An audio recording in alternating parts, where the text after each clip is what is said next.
ನಮಸ್ಕಾರ ಫ್ರೆಂಡ್ಸ್, ನನ್ನ ಹೆಸರು ಉಮೇಶ್ ಅಂತೇಳಿ. ಇವಾಗ ನಾನು ವಿಡಿಯೋ ಮಾಡ್ತಿರೋ ಉದ್ದೇಶ ಇಷ್ಟೇ. ಇವತ್ತು ದಿಂಗ್ತಮ್ಮ ದೇವಸ್ಥಾನದ ಹತ್ರ ಇದ್ವಿ. ಪಾಂಡವಪುರ ತಾಲೂಕು ಚಿನ್ಕುಳಿ ಹೋಬಳಿನೋ ಇದು ಅರಳುಕುಪ್ಪೆ ಹೋಬಳಿನೋ ಗೊತ್ತಿಲ್ಲ. ಇವತ್ತು ದಿಂಗ್ತಮ್ಮ ದೇವಸ್ಥಾನದ ಹತ್ರ ಇದ್ದೀವಿ. ನಾನು ವಿಡಿಯೋ ಮಾಡಿರೋ ಉದ್ದೇಶ ಏನಂತ ಅನ್ಕೋತಿರೋ ಗೊತ್ತಿಲ್ಲ. ಆದರೆ ಇವತ್ತು ಇಲ್ಲೆಲ್ಲ ಅಮ್ಮ ತುಂಬ ಪವರ್ಫುಲ್. ಯಾಕೆಂದರೆ ನಾಳೆಯಿಂದ ಸೂತ್ಕಾಗತ್ತೆ 16ನೇ ತಾರೀಕು ಗಂಟನೂ ಯಾವ ದೇವಸ್ಥಾನಕ್ಕೆ ಹೋಗೋಕ್ಕಾಗಲ್ಲ, ಏನೂ ಮಾಡೋಕ್ಕಾಗಲ್ಲ. ಯಾಕೆಂದರೆ ಆಮೇಲೆ ನಮಗೆ ಕೇರ್ಪಡೆಯಲ್ಲಿ ಸ್ವಲ್ಪ ಏನೇನೋ ಮನಸ್ತಾಪಗಳಾಗ್ತಿದ್ದೋ, ಸಾಕಷ್ಟು ಪ್ರಾಬ್ಲಮ್ಗಳಾಗ್ತಿದ್ದೋ, ಅದೆಲ್ಲನೂ ನಿವಾರಣೆ ಮಾಡೋಕ್ಕೆ ಅಂತ ಹೇಳ್ಬಿಟ್ಟು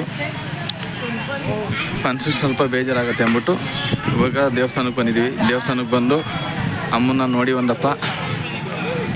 ದಿಂಗ್ತಮ್ಮ ತುಂಬ ಪವರ್ಫುಲ್. ಯಾಕೆಂದರೆ ಏನೇನೇ ಪ್ರಾಬ್ಲಮ್ ಆದ್ರೂ ಎಲ್ಲ ಸಾಲ್ವ್ ಮಾಡಬೇಕು ಅಂತೇಳಿ ಬಂದಿದ್ದೀವಿ.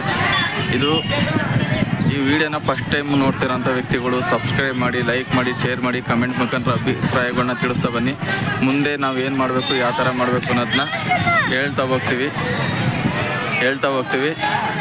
ಹಾಗೆ ನಾವು ಮಾಡುವಂಥ ಕೆಲಸಗಳಿಗೆ ನಾವೇನು ಮಾಡಬೇಕು, ಯಾವ ಥರ ಮಾಡಬೇಕು, ನಾವು ಏನು ಕೆಲಸಗಳನ್ನ ಮಾಡ್ತೀವೋ ಅಂದರೆ ನಾನು ಮುಖ ತೋರ್ತಿಲ್ಲ. ಯಾಕೆಂದರೆ ಇಲ್ಲಿರೋಂಥ ಪ್ಲೇಸ್ಗಳನ್ನ ತೋರ್ತಿದ್ದೀನಿ. ಯಾಕೆಂದರೆ ಇವತ್ತು ನಮ್ಮದು 2 ಊಟದ ವ್ಯವಸ್ಥೆನೂ ಕೂಡ ಇದೆ. ಇಲ್ಲಿ ಒಂದು ಬೀಗ್ರ ಔತಣ ಅಂತ, ಅಲ್ಲಿಗೆ ಬಂದಿದ್ದೀವಿ.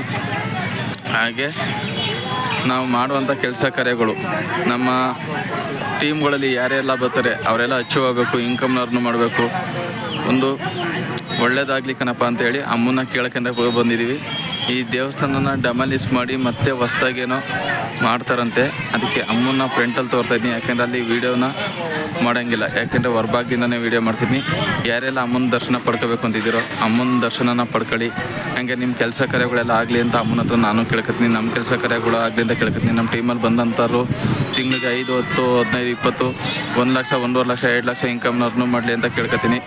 ಹಾಗೆ ಯಾರೆಲ್ಲ ಅಮ್ಮನ ಆಶೀರ್ವಾದ ಪಡ್ಕೋಬೇಕೋ ಪಡ್ಕೊಳ್ಳಿ. ಈಗ ಇದನ್ನು ಮುಂದುವರೆದ ಭಾಗನ ನಾನು ನೆಕ್ಸ್ಟು ವೀಡಿಯೋದಲ್ಲಿ ಮಾಡಿಬಿಟ್ಟು ಮುಂದೆ ನಿಮ್ಮ ಜೊತೆ ಸ್ವಲ್ಪ ಮಾತಾಡೋದಿದೆ, ನಿಮ್ಮ ಜೊತೆಲೇ ಹಂಚ್ಕೋಬೇಕು ಅಂತ ಅಂದ್ಕೊಂಡಿದ್ದೀನಿ. ಅದನ್ನೆಲ್ಲ ನೆಕ್ಸ್ಟ್ ವೀಡಿಯೋ ಮಾಡಾಕ್ತೀನಿ. ಯಾಕೆಂದರೆ ಎಷ್ಟು ಜನ ಬರ್ತಾರೆ ನೋಡಿ ದೇವಸ್ಥಾನಕ್ಕೆ. ಸಾಕಷ್ಟು ಫೇಮಸ್ ದೇವಸ್ಥಾನ, ತುಂಬ ಪವರ್ಫುಲ್. ನಮ್ಮ ಕಷ್ಟಗಳು ಏನೇ ಬಂದ್ರೂ ಇಲ್ಲಿ ಬಂದು ನಮ್ಮ ಮನಸ್ಸನ್ನ ಇಟ್ಟು ಇಲ್ಲೆಲ್ಲನೂ ಬೇಡ್ಕೊಂಡವ್ರೆ ಎಲ್ಲ ಬೇಡಿಕೆಗಳನ್ನು ಸಲ್ಲಿಸ್ತಾ ಬರ್ತಾರೆ ಅಮ್ಮವರು. ಹಾಗೆ ಎಲ್ಲರೂ ಕೂಡ ನೋಡ್ತಾ ಬನ್ನಿ. ಹಾಗೆ ನನ್ನ ಮಗನೂ ಕೂಡ ನಿಂತಾನೆ. ಮುಖ ತೋರ್ಲ, ನನ್ನ ಮಗ ಇವನು. ನಾನು ಹೇಳ್ದಂತ ಒಂಚೂರು ಕೇಳೋದಿಲ್ಲ ಅಂಥ ಮಗ. ಬಂದ್ಬಿಟ್ಟು ಅಮ್ಮನ ಆಶೀರ್ವಾದ ಪಡ್ಕೊಂಡು ಹೋಗ್ತಾ ಇದ್ದೀವಿ. ಥ್ಯಾಂಕ್ ಯು ವೆರಿ ಮಚ್ ಅಂತ ಹೇಳ್ತಾ ನಮ್ಮ ಮಾತು ಮುಗಿಸ್ತೀನಿ.